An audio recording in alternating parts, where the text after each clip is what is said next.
Hi there, my name is Mukul and I'm your language coach. In this lesson, I've got you something which is really important and very easy as well. And I've got this concern from most of the people that they really find it difficult while talking to a stranger. So whenever you talk to a stranger, or at your workplace you talk to your boss, or maybe at school you talk to your teacher, you have to be formal. Okay, and in this lesson I am going to cover a few sentences that will also help you to talk formally even when you are talking on phone.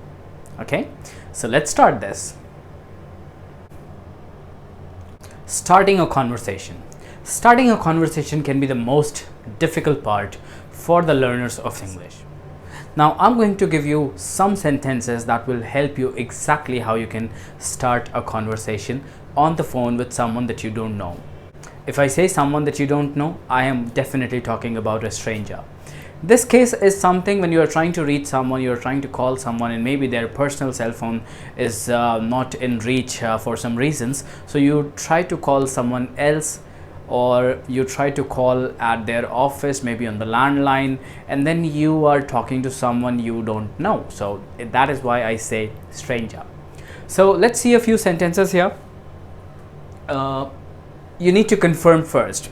So first of all, the moment the phone is answered, you can simply say, hello, am I talking to David? You need to confirm the name, the person you want to talk to. What else you can say? You can also talk about the situation, like I'm trying to reach him from a long time, or I'm trying to contact him.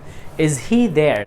Or you can also say, if I can speak to him please, or if I can speak to Mr. David, or if I can speak to David please.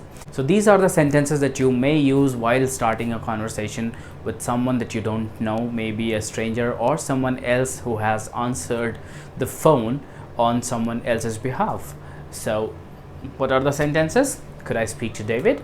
Or I am trying to reach him from a long time, but his cell phone is out of reach, or it's really important for me to talk to him, or it's really urgent. Could I please speak to him? So you can really talk about the situation here, and you can go further with you can persuade the person to let the person speak to you. Okay, what is the next thing that we have in this lesson? Taking the conversation further. So again, now once you have reached the person, maybe for example, say if that person is completely stranger, you don't know whom you're talking, but you really know what you need to talk about. So for example, you can start with this, calling about. So you need to talk about, I am calling pertaining. So what does it mean?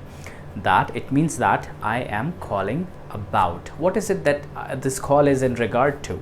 Now see, look at the sentences here. I am calling in regards to, or simply you can say I am calling about. Okay, calls from banks, maybe a credit card seller, so they always start a conversation like hello, I'm calling pertaining your credit card bill, or I'm calling about you have this scheme, or would you like to go to this place or do this, or whatsoever they want to talk to. So you can simply start a conversation by mentioning or stating these lines in the beginning of whatever you want to say.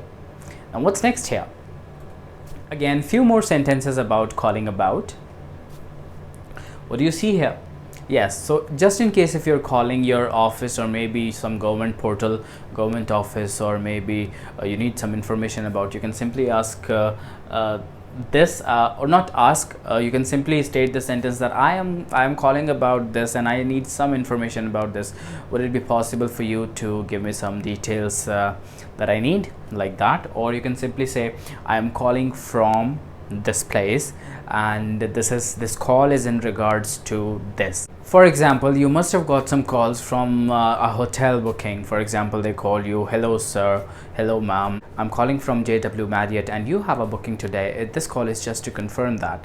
So do you see that? So people generally use this sentence also, that they are telling where are they calling from and what are they calling about. So you can also use this sentence that I'm calling from this place and this is about this thing, and that's how. Let's see what's next here. So I'm calling on behalf of my brother. For example, you need to inform something to someone, and that is on behalf of someone else. So you can simply state that in the beginning of the call that I'm calling on behalf of my brother, that he won't be coming to office today. So that's how it goes. So you can simply say, if you're a school goer, you can talk about your sibling as well, like I'm calling on behalf of my sister and she says she is sick, she cannot come to school today. So you can simply use this sentence to inform your teacher. Now let's see what do we have next here. So while receiving a call, yes, now see, while receiving a call, maybe if you receive a call on your cell phone and you are not sure of the number, maybe it's an unknown number, and then you need to be sure whom you are talking to. So at first, it is always something nice to introduce yourself first. You can simply say, hi, Mukul speaking, may I know whom I'm talking to? Or you can simply say, may I know who is on the line please? Or may I know who is calling please? So these are the sentences that you can use while you receive a call from an unknown person or an unknown number, and these are the sentences that you can use.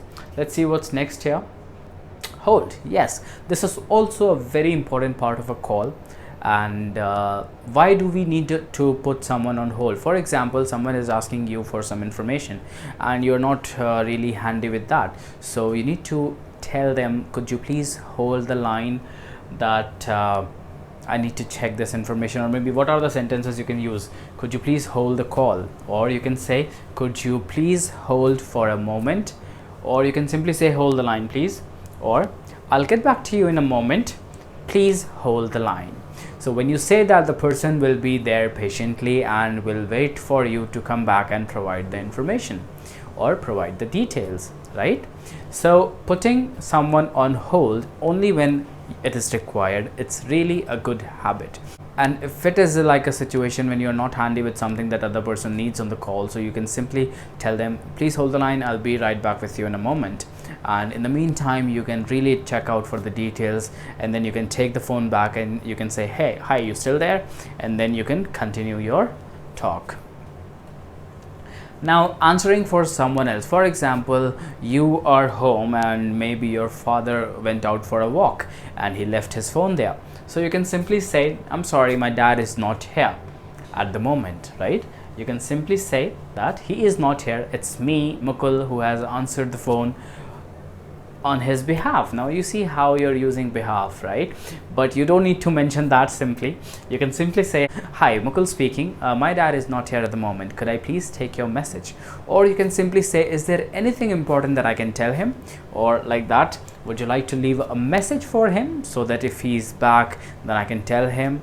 Or maybe I can at least tell him that so and so person called, dad, please call him back, right? What else here? Ask to repeat. Now many people on the phone, they don't sound very clear, or maybe phone line is not very clear because of the poor network, or maybe something went in the speaker right? So many cases are there, or maybe they are at very remote location where again the network problems are there. So can you repeat that please? Look at that old lady, what she says, can you repeat that please? A very simple sentence that you can use while you need to know what other person has said and that is not clear to you. Now let's see a few sentences here. I didn't get you, could you say that again? I didn't get you, could you say that again? Okay, that means you are simply asking the other person to repeat what they've just said. Could you please speak a little slowly?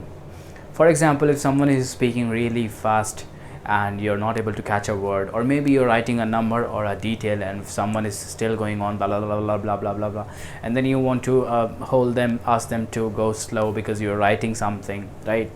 And again, for example, if you're asking for a place or maybe a name, then you can simply ask them to spell also.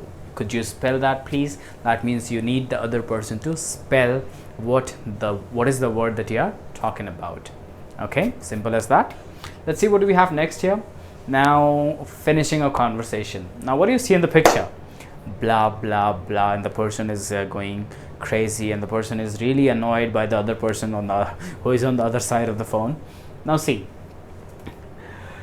okay, that's all for now, talk to you later. This can also be used as an excuse if you don't want to talk to the person on the phone, but I'm not teaching you that. This is a very polite way to tell someone that I gotta go, I have to do something, and that's all for now. It's enough chit chat. Let's catch up later, right? Or what else you can say? So you can simply say thanks for calling anyway, bye for now. Or you can say okay, speak to you soon. That all the sentences are giving a sense that, oh, that's enough, okay, hold on, let's catch up later, okay, that's enough for today. But again, remember that these are a very polite sentences that you tell someone that you have to be maybe you have to do something else, and this is not important for you right now, or maybe the talk is not really important or not really interesting. So you can get away from that by using these sentences, and all of these sentences are polite sentences. This will not make you an ill-mannered person still. Now next, what is next here? Again, a few more sentences while finishing the conversation. I am getting another call, can I call you back later? Again, I am sure you're getting what I mean. So I am getting another call, can I call you back later? So that is something when you actually get a call on waiting. Don't use it otherwise, okay? Or you can simply say, I've got an urgent piece of work, I'll call you back later. That's really a good sentence that you can use. I have got an urgent piece of work, and can I call you back later? That means I gotta go, I'll see you later, I'll speak to you later, right? So these are the sentences that you can use. I think that is it for today's class, and I hope this was really interesting, and it will really help you to talk to someone on phone while you're talking formally. And I would also ask you to please practice these sentences with your friends. Call them right now, try to practice these sentences, because learning a language would only require practice. No matter what language it is, if you're learning English, any other foreign language, you must speak to get better with it. So that's all for today's lesson. Thank you very much for watching until here, and if you like this video, don't forget to leave a thumbs up, and do let me know if you have to say something about this in the comment section, and I'll see you in the next video. Until then, take care. To subscribe this channel, click on subscribe button, press on the bell icon and select all to receive all the notification from this channel.